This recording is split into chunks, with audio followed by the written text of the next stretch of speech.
Hi hello నమస్తే. నేను మీ తూర్పుగోదావరి జిల్లా అన్వేషకుడు. ఈరోజు అయితే ప్రస్తుతం కాకినాడ జిల్లా తుని మండలం సిహెచ్ అగ్రహారంలో అయితే పెద్దాపురం డిఎస్పీ తిలక్ అయితే మీడియాతో మాట్లాడే ప్రయత్నం చేస్తున్నారు. చూద్దాం. Thank you. 4-5 రోజులు రోజు కంటిన్యూస్గా కూంబింగ్ చేశాము. దానిపై ఉన్నటువంటి ఆ రోజు ఉన్న సిచ్యువేషన్ బట్టి ఉంటుంది. ఈ పాప మిస్ అయిన 2:30 గంటలకి ఇక్కడ 3:30 గంటల పాటు కుండపోత వర్షం పడింది. ఈ ట్రేసెస్ ఈ పాప ఏవైనా అడుగులు కానీ ఎక్కడ జంతువులు వచ్చిన అడుగులు కానీ అవన్నీ ఆ రోజు అర్షప్ అయిపోతాయి. పైనుండి ఆ వర్షం కింద ఈ తోటలో ఇప్పుడు మనం మాట్లాడుతున్న తోటలో కూడా వాటర్ వస్తూనే ఉంది. ఇప్పుడు ఆ యాంగిల్లో ఆ రోజుకి అయింది. ఇంకా ఏవైనా ఉన్నాయంటే అవి కూడా చెక్ చేస్తున్నాం. ఇదైతే ఈ సర్చింగ్ ఆపరేషన్ మటుకు ఆపలా. ఇప్పుడు ఎవరైనా ఎత్తుకెళ్లారనే కోణంలోనే ఎక్కువ దర్యాప్తు జరుగుతుంది సార్. ఇప్పుడు అది సంచార జాతులకు సంబంధించిన వాళ్ళు కూడా తీసుకువెళ్ళారు. వాళ్ళ ఫోన్ నెంబర్లు అవి లేవు. ఆ దిశగా కూడా ఎంక్వైరీ చేస్తారని తెలిసింది సార్. వాళ్ళ దగ్గర ఫోన్స్ ఉండవండి. వాళ్ళు అక్కడ అడవిలో ఉండి వస్తారు. ఇక్కడేమో సీజనల్గా ఇక్కడ ఎండ్ ఆఫ్ సీజను ఆ మిగిలిపోయిన 20 రోజులు పిక్కలు ఏరుకొని వెళ్ళడానికి వస్తారు.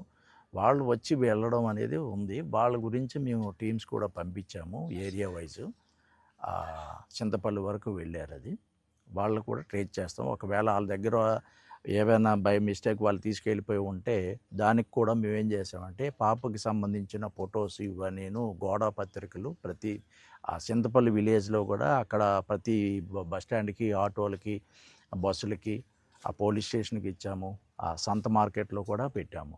ప్రతి అక్కడ సంత మార్కెట్లో 4-5 ఉన్నాయి. ఆ 4 మార్కెట్లకి ఇక్కడ నుండి మా టీంని కూడా పంపించి ఆ డిస్ప్లే చేసి ఏదైనా పాప ఇలా వచ్చి ఉంటే మాకు చెప్పండి, బహుమతి ఇస్తామని కూడా మేము అక్కడ వైడ్ పబ్లిసిటీ ఇస్తున్నాం.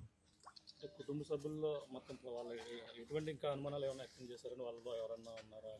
వాళ్ళు ఏవో చెప్పారు. అది కారు ఏదో గొడవ అనేసి అది చేశాము. వాళ్ళ భర్తతో ఎవరికో కారుకి సంబంధించినవి అది రూల్ అవుట్ అయింది. ఏం కాదు అది.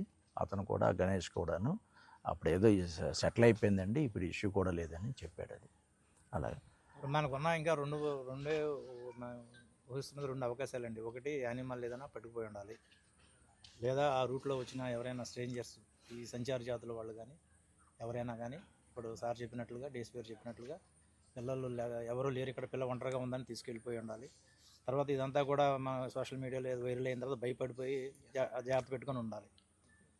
ఇప్పుడు మనం ఒకవేళ వీళ్ళు తీసుకొచ్చి అప్పచెప్దాం అనుకున్నారు అనుకోండి, మీడియా అడవాడి పోలీసు నేను హర్షతను భయంతో కూడా తీసుకురాపోవచ్చు.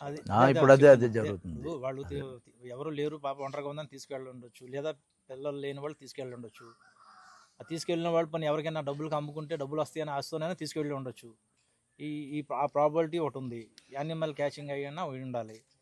మనకి యానిమల్ క్యాచ్ చేసి రిమైన్స్ ఏమైనా ఉండాలి కాబట్టి అవేం దొరకలేదు కాబట్టి దాన్ని మనం దాన్ని పక్కన పెట్టి ఇంకా ఎవరైనా తీసుకువెళ్ళిపోయి ఉండొచ్చు అనే దాని మీద సెర్చింగ్ చేస్తున్నాం.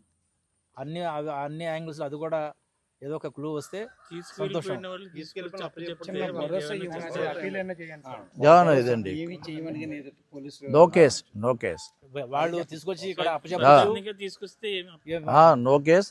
వాళ్ళు మాకు ఆచూకీ చెప్పినా మేము వెళ్ళి తెచ్చుకుంటాం.